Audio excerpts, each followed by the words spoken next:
Am I dreaming right now? By some miracle and of course the support of all of our friends and followers, I will actually be going to the Netherlands for the International Association for the Study of Dreams conference this year. And I am so excited, but I still need your support and your donations so that I can have a successful trip and not get stuck out there and have a place to stay and all of the good stuff. So please, please, please, if you have it in your heart to donate even $1, I would really, really appreciate it. And I can't wait to show you all of the amazing content that we create out there and all of the podcast episodes and awesome research that we learn about. That being said, I reached out to today's podcast guest after reading one of her books on how to become a good dream work leader. So please welcome Justina Lasley. Thank you, Amina, for inviting me to be part of your podcast. I'm Justina Lasley, founder of the Institute for Dream Studies and author of a couple of books on dreams, Wake Up to Your Dreams and Honoring Your Dream, a handbook for dream group leaders. So how did you first get interested in dreams? Well, it was in 1990, and until that point, I really didn't pay much attention to my dreams. I didn't know that dreams were important. And I just had not had the fortune of meeting somebody who told me that until Jeremy Taylor came to our church and preached, but I was not there. But that just piqued my interest that he was actually preaching about dreams. And so I listened to the tape, and that was it. It was like I'd been waiting my whole life to hear about something that had intrigued me as a child. I was very interested in the creative part of my dreams and really wanted to share them.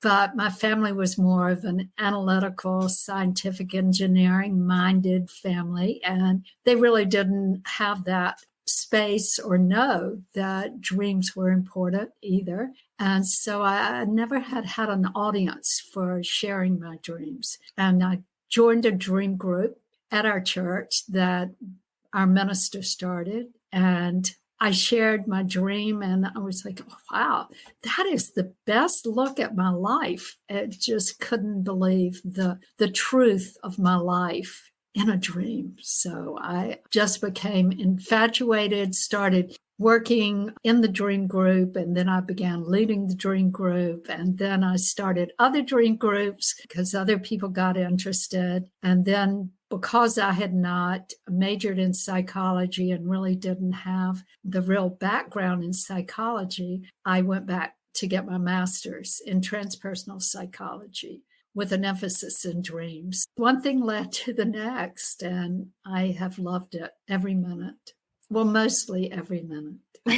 Yeah, that's wonderful. I love your work that you have done as a dream group leader. I actually found out about you through your book, Honoring the Dream, the handbook for group leaders. And it's been so helpful to me because I do a lot of, dream groups and things. And I always reference the exercises you have in there about different ways to look at dream symbols and embody the dream symbols to find more meaning in them. What interests you in terms of teaching people how to become a dream group leader? What got you interested in that? Once I started seeing how my dreams were impacting my life and helping me to make important changes in my life that required a big challenge that I wasn't sure I was ready for, and my dreams were being so helpful and supportive and informative. And I just began to see the truth of my life in a way that I had never been able to view it, and really move toward the authentic self instead of that self that had been dictated by parental values and community school and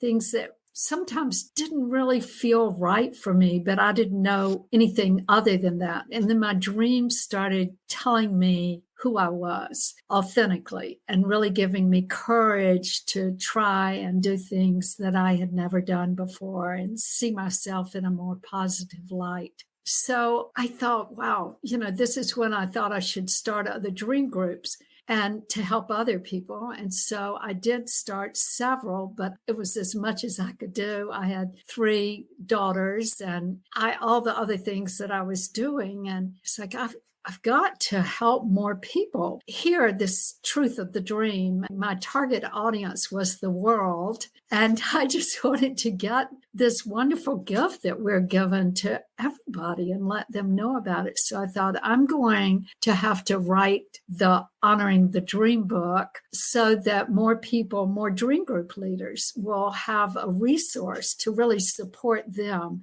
in leading their dream groups and just having a textbook right there in their laps that, like you said, had the exercises and everything in it. So I did that. Well, I still didn't feel like I was reaching everybody that might be interested in pursuing work in the field of dreams. So I thought I should really start a program. And that's when I developed in 2005. We actually started the program in first class for the Institute for Dream Studies. And it was an amazing thing because I just created it out of like this nothingness and created an institute, and people actually signed up and came. And it was amazing that first day where they showed up. And at that time it was in person. And even, that first class, people were from all over, and some in Charleston, but Atlanta and different areas. And it was amazing. And we did 1 year of class. And then at the end of 1 year, I said, what? I don't think we're finished in this learning process. I said, would y'all like another year of the training? And they all stayed on, which I couldn't believe. And so we had a 2-year program. And at the beginning, it was in person. And then we started having people from Iceland and the Netherlands, and travel became so complicated. And I started doing more and more online programs. And now Linda Mastrangelo is the new director of the Institute and teaching the certification program. And we have an incredible class this year. People in the class are from Israel and Guatemala and Japan and London. And we always have a small class, about less than 10 people, so that it's very individualized and personalized. And this now, I just feel like all these people are going out and doing wonderful work in the world. We have several graduates from Israel, and one of them is developing a program to work with nightmares after the war started this past fall. And she's just doing incredible work of helping people through their dreams to process and just have the courage and the stamina to get through this difficult time in history. How do you structure your program? Do you meet weekly or how often? Well, all the work is online classes several times a month. And then we have dream group work where they work together online. They form dream groups. And that is, I think now it's a weekly program for the dream groups. It may be every other week. And then they do their, in level 2 and stuff, they start reaching out to the community and leading their own dream groups. But there's a lot of involvement of doing their own work. I have always felt like this was so important for anybody that's going to work in any field of psychology, and certainly with dream studies, that we have to do our own work first so we don't get confused when we're helping other people. We don't want to project our issues and our own experiences on others. And it's such an easy thing to do with dreams and thinking that we can interpret somebody else's dream, when actually we can use their dream, but we have to accept that that's our life experiences that's coming up with those interpretations of the dream. So all of that is done in the class. There's a lot of working together with all the new platforms for education online. It's really an exciting, interactive way of learning for our students. Montague Ullman is like the basis for a lot of the dream work practices we use today. Can you tell me a little bit about who he was and how you draw inspiration from his previous work? Yes, and I was fortunate to, know him and do some of his workshops at the International Association for the Study of Dreams conference. But he's a psychologist, and he started really liking the dream as an avenue to really diving deep into the personal consciousness and using group work to do this. He started seeing and gathering groups of people, having them share their dreams, that people got a lot out of it. Not only the dreamers sharing the dream, but the people listening to the dream. And he provided a lot of safety for that and believed that anybody in the group could not be harmed as long as we had these safety precautions in line. And he liked the idea of having a dream group leader like I do, but he gave that breadth of forming the group, two groups themselves, like how they wanted to be formed. But there were certain rules and regulations that he suggested as a safety net for the dream. The one that he's really known for is "If It Were My Dream," and prefacing all of our comments when we reflect back to the dreamer on their dreams. Say, for people that don't understand that, I may be in a dream group with you and some other people, and I share my dream with the group. And then we open it up basically for reflection on the dream. And the people in the group respond from their own experience. And they really have to understand that I'm not telling Justina what her dream means, but I'm responding from the place that if I had had this dream, like for you, Amina, if you had had this dream, then this is what it would have meant for you. And so we say, if this were my dream, and I encourage my students to say, as my dream, because sometimes it's really hard for people to really believe it's their dream. They still are projecting on the other person. They say, if it were my dream, I think you have a problem with your family. And I'm like, no. You aren't going to tell that person that but do you want to reflect on your relationship with your family? Does it bring up something for your family?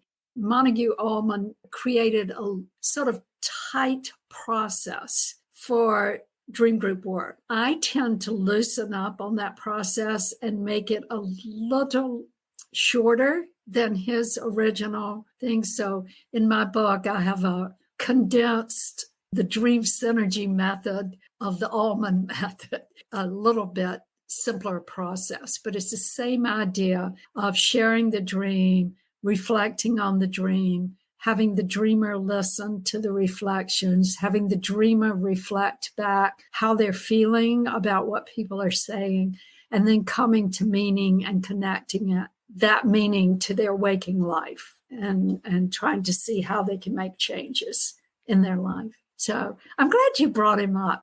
A lot of people don't know, and he really laid the foundation for this dream group work. Yeah, definitely. I use the "if it were my dream" concept all the time. And I've noticed the difference when people use that language versus saying, oh, well, maybe your dream means this. It's totally different and it's received completely different. So yeah, it's quite important. Yes. Good for you. So what do you think are the benefits of sharing your dreams with other people? I'll speak for me.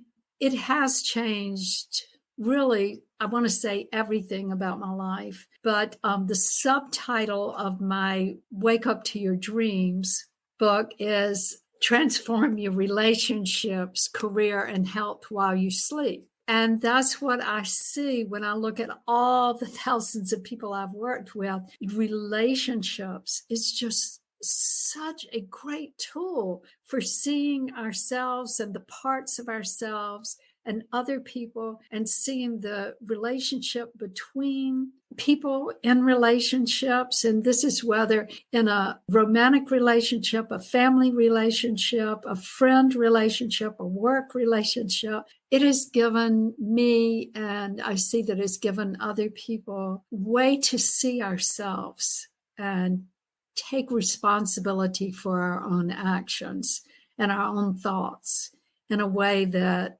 I've never seen it happen with other ways of therapy.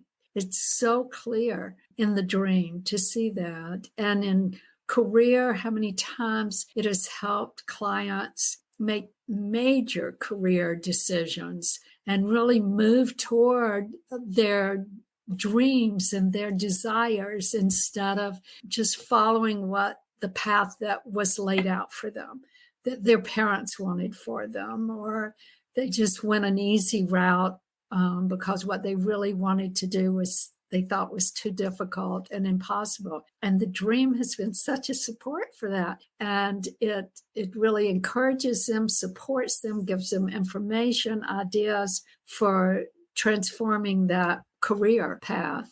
And then the health for myself it's been so powerful because I have autoimmune disease like lupus, and it has been so informative, even for the doctors. They can't believe how it will give us information that otherwise we have not had. And I have so many instances of people that lives have been saved because something came up in a dream. Like I was just thinking today about a colleague in Alaska who had told me he had a dream of a plane and it was flying, and it was even a 4-cylinder plane, and it started leaking oil, and then it started smoking, and it crashed and burned in flames. And he said the minute that he woke up from that dream, he thought something's wrong with my heart. There was nothing that any indication otherwise, but it's that felt sense. So he went for checkups and stuff, and nothing showed up. And weeks later, he was walking along, started sweating and feeling really weird. And he went to the emergency room, and he had 90% blockage of his heart that had failed to, for some reason, to show up on the test, and avoided a major heart attack with paying attention and being ready for that kind of thing. But, there's so many stories of cancer and things like that the medical tests were not showing. And the dream kept that recurring dream of coming back until the person actually paid attention. So in all these areas and many more, as you know, you can speak to all of this that I'm speaking to. It makes a big difference in life. Yeah, definitely. Dreams are incredible. I've also heard some interesting stories, and even for myself, how my dreams have guided me through life. The health dreams are so fascinating to me. How do you think that our subconscious or our dreams know things that our conscious mind doesn't? Yeah, it's a great question. And it's something I dealt with for so long. And having been more of an analytical, raised in this analytical family, I had to the encyclopedia at that time and dictionary and all that stuff and books and look it up. And that's where we got our answers, all of that kind of thing, and not from within. I mean, that was just not respected at all that I could know. So at conferences and different workshops I go to, I would just be the doubting one, like, how can this be? That's impossible that I could know before the medical community could know. And then one day I was at a workshop, and I remember so well, I woke up to the sound of a bird chirping right outside my window. And I thought, I have such respect for birds and their innate ability to do things without any training or textbooks. And I lay there in bed and I was like, why do we as human beings believe that birds and animals know and can live their lives out of this inner wisdom, but yet we as human beings don't believe we can do that? And I thought, why would a bird or a dog or something have something that we as human beings don't have? Why would we not be created with that? And so that was the opening for me. It took me looking at what I did believe to see why maybe I wanted to change my mind. And then I thought about the body as I kept having dreams that were helpful and stuff. And I thought the body is created to stay in tune and be in balance. one thing goes this way. I mean, we normally, our body wants to heal. It wants to be healthy. And it compensates for all of these things all the time. So why wouldn't my body know before a medical test could see it? It totally knows it's out of balance. Something's wrong here. And it gives us that through symbolic and metaphorical language. It gives us that through our unconscious and our dreams, bringing it to consciousness. Yeah, that makes complete sense, and I think it's just about being able to be in tune with your dreams to be able to understand the messages and open up to the feeling of what the dream could be telling you. Yes. I can't wait for some of your listeners to start paying attention. It's an amazing thing when you do, and most people go through their whole life never having paid attention to their dreams. And my mother was one, never remembering her dreams. And she was 90, and before she remembered her first dream. And it was after she'd come to a lecture that I was doing. And then she went home, and because she had tuned that in, her mind, and opened up to the dream, that a dream came to her. And she was so excited. And it was actually the first recall of a dream, 90 years. And then she started writing her dreams down and paying attention. Yes, I've really thought about it a lot through the years because I've worked with so many people that some remember their dreams easily. They remember their childhood dreams. They just have this dream experience and rich dream life throughout their life. And lucid dreams and things like that. It all just comes so naturally to them. And then there are people that really want to, and the dreams, it's really hard to touch in. But what I find is that the main ingredient for remembering is intention of wanting, really wanting. And then we have this motto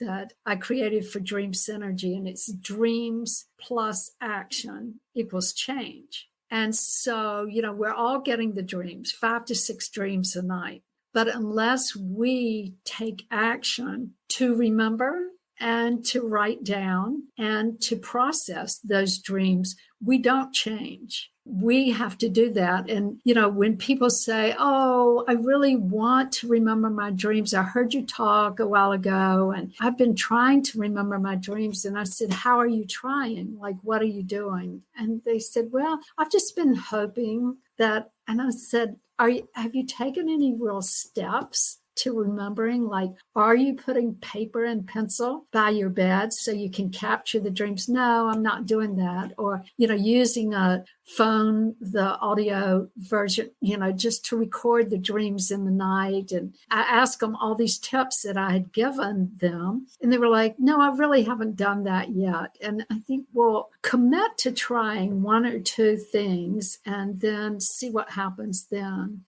Like, people give up real quickly. I spoke to a retirement home recently, and somebody came up to me afterwards and said, oh, I'm so disappointed. I did what you said, and I put my paper and pencil. I incubated a question, wrote it down. I put it under my pillow. And they said, I even put your book under my pillow. And I didn't remember a dream. And I said, so how many nights was that? And she was like, oh, just last night after your lecture. And I said, well, so how many years have you not done that? And she started laughing. And I said, give it a chance. We want it now. Like, I'm ready for that dream.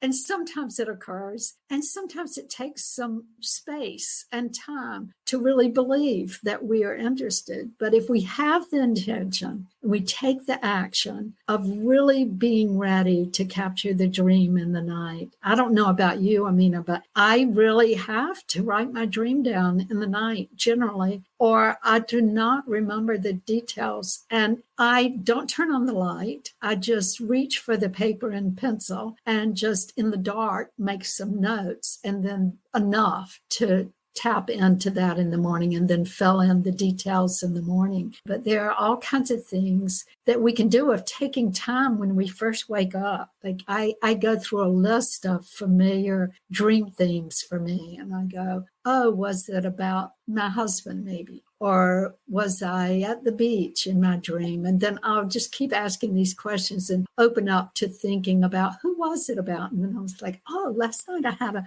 dream about Carol. And then all of a sudden I start pulling the dream in. But it takes intention and time.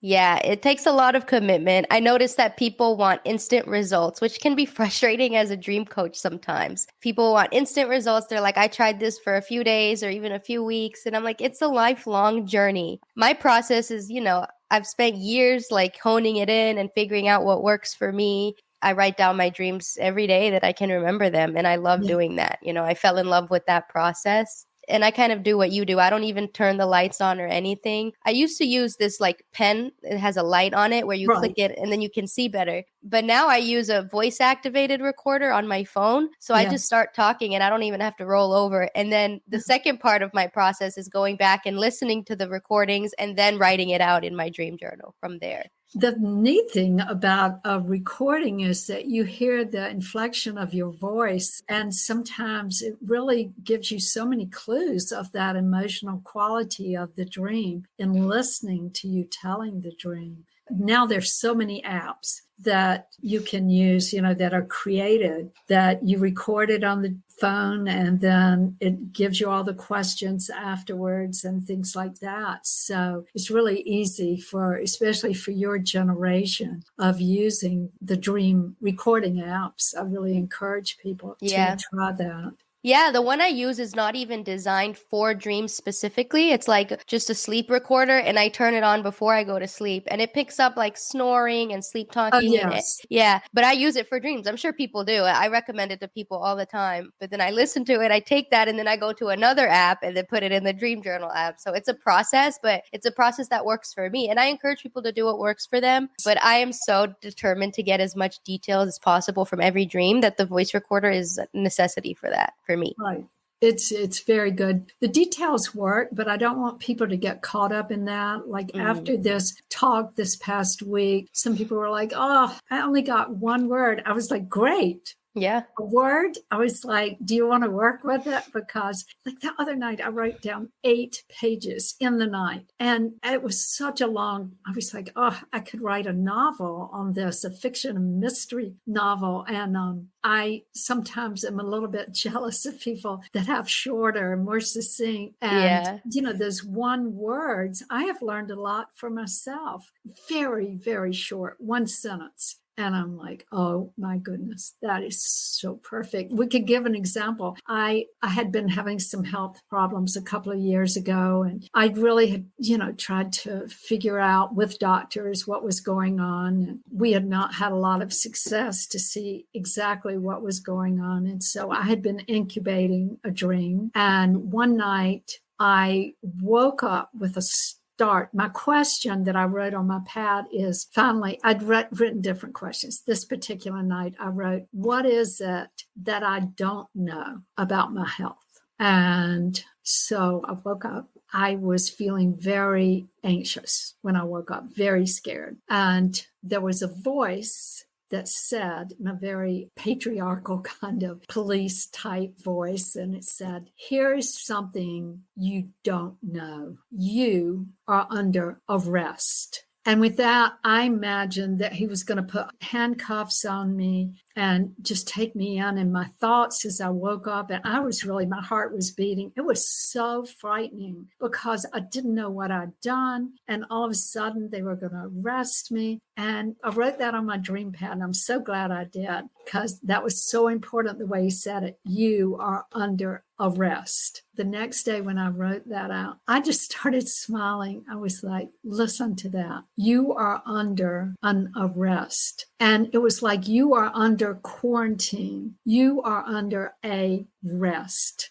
And I knew I needed more rest. There was too much stress going on in my life, but I just hadn't been able to really take it seriously enough. I thought, I can keep going. I can keep doing. But there's something about the dream voice, and I know that you've had this experience, that it is such a truth.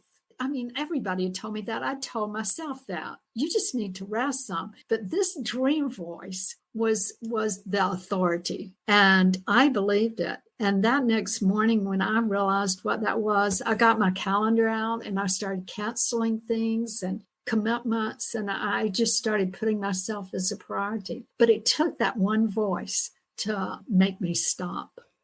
Yeah, I love that you got a clear answer. And then what's important too that stands out to me is that you got the answer and you took action on it. Yes. So, why is it important that we find something, no matter how big or small, to honor the dream and take action? Well, the dream, I think it's such a living entity. And, I say you can't fool your unconscious. If you say you're interested, oh, I want to make changes and stuff, but it's that action. And that's why dreams plus action equals change that makes the difference. And when I take time to write it down, I take time to reflect on it, I take time to take an action step, my dreams reward me. It's like, wow, she really cares about me. And, I see it really as a real thing, which it is, because it's always changing and growing and morphing to be exactly what we need at the time. It's just big. So going back to the workshops a little bit, what are some things that makes a good dream work leader?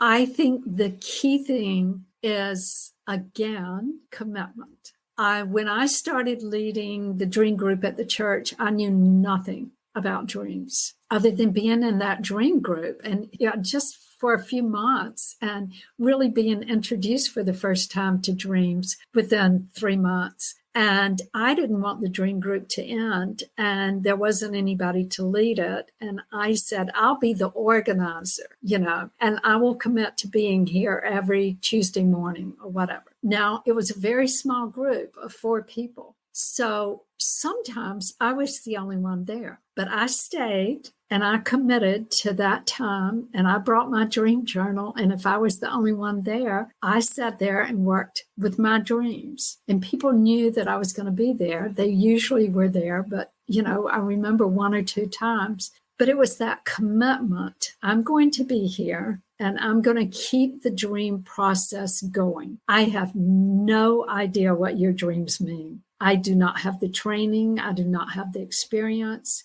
I don't know a lot about symbolism. I had majored in art and education, a double major, and never thinking about that my career was going to be in dreams, but actually art is a visual thing, and dreams are so visual. So it wasn't a bad thing. And I'm an educator in the field of dreams. So all of that worked out. But as far as psychology, I think I took 1 course in college in psychology, but that was not my field. But I knew I could lead as far as an organization facilitator. I could be there. I could let people know when the meeting was and things like that. And I could keep us on track. I knew that how important it was to create that Ullman safety that we talked about in the dream group. And so we did that, and we helped each other and we learned. And I did that for that year probably. And then I had enough confidence to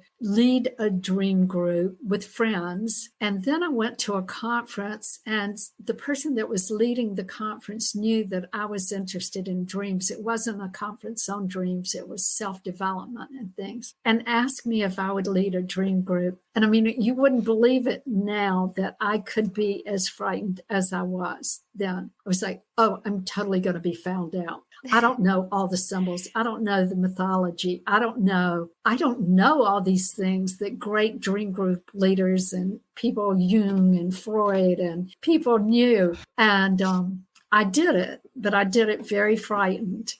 And I just facilitated the group. And what I learned in that, and I tell my students now, is that I didn't need to know anything in group work. And this is what makes group work so powerful, is that if we share from our hearts what it means to us and from our experience, that it gives the dreamer new information to work from. It's just ideas about, wow, I feel like that too, or no, I don't feel like that. That is not my problem, And so even in knowing what's not true for me helps me know what is true for me. So that was, people thought I did a great job. And afterwards, I was like, I did not offer one bit of information. Now, it's helpful if you do have the training and you can help people like you, where you can help and you've studied the symbolism and you can make suggestions and have exercises that you can do to help uncover the dream. But it's not the most important thing. Yeah, I love that you said that. I think myself included, I think a lot of people needed to hear that. We all have a little bit of imposter syndrome where we're like, oh, we're not good enough. Do I know enough to be doing this? And even me, I've been in dream work for a while now and doing these things and dreaming my whole life. And I still feel sometimes like, do I know enough? Am I qualified to do this? Do I need, to go to school or to get certifications? And all these things help. Good for you, because it's true what you just said. What workshops and things do you have going on that you want to share with people? Oh, thank you. I do want to share one that's coming up real soon on March the 2nd. And just once or twice a year, I lead an online look at DreamSynergy, is what we call our process that we use. It's very eclectic, everything that I've ever learned about dreams and brought together in a very easy process for uncovering meaning of dreams. So I introduce this process through videos and questions, answers, sharing dreams. And it's 3 weeks online. And people that sign up for this course, and it's called Finding Meaning and Guidance in Your Dreams, they can ask questions of me every day. I touch in every day to answer their questions about their dreams or any question about dreams that they have. And then other people taking the course share their reflections, just like a dream group. We create a safe container for working on dreams. And people that do it love it because it's a deep dive into dreams without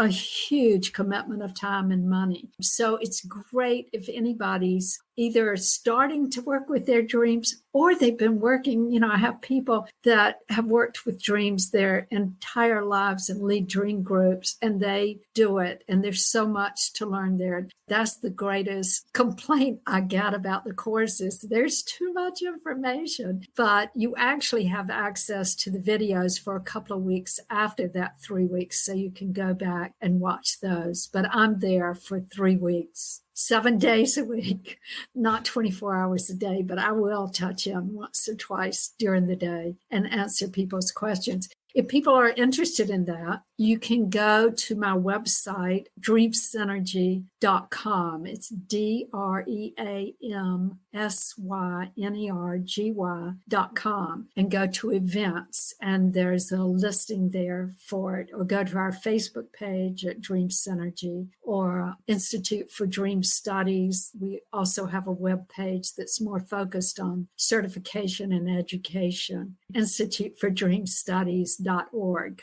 They can go there and get information. But I hope people will join us, and maybe you'll join us too, Amina. It's usually a great group of people who are very interested in delving into their unconscious and making positive change in their lives. Yeah, that's wonderful. I'll definitely check out the registration, and I'll include all the links in the description so people can find it easily. May I mention, did we talk about the certification? I think at the beginning we talked a little about the yes. Mm-hmm. But if people are interested in that certification course, it too, you can go to the same websites and get information on the certification. It'll be another year before another class begins, but it's not too early to start thinking about it. I so much appreciate what you're doing, Amina, and getting the word out to people with your podcast and just your enthusiasm and ability to dive into dreams with people and be the dream coach and all the things that you're doing. Thank you as well. You've been a huge inspiration to me through the process. And do you have any closing thoughts, anything on your heart that you want to share? Wake up to your dreams. If people are interested in doing this and can't take the workshop and can't join a dream group or something. Wake Up to Your Dreams. It was a heartfelt thing for helping meet the needs of people that said, I don't have time to do the other things. I don't have time to join anything else, but I am interested. And I wanted to make the dream work as simple and clear and process oriented to get into the emotional quality and that ability to feel and understand, which I think is so important in the dream. And that's what I try to convey in the book through my story and my work and other people's stories in the dream. But I think reading other people's stories about their dreams and how it has impacted their life in the book is life-changing in itself. And it just opens up something that is so rich and deep and true for all of us. My dream is that people around the world start paying closer attention to their dreams. And I think we in the United States are lagging behind in that because many other cultures do pay more attention. I think we would have such a kinder and more gentle world and an understanding and acceptance of people different than each one of us. And that's what I see, the healing quality of the dream. And I think that's why I continue to work in the field, even though I keep saying I'm going to completely retire. It's just got such potential for changing the world and our culture.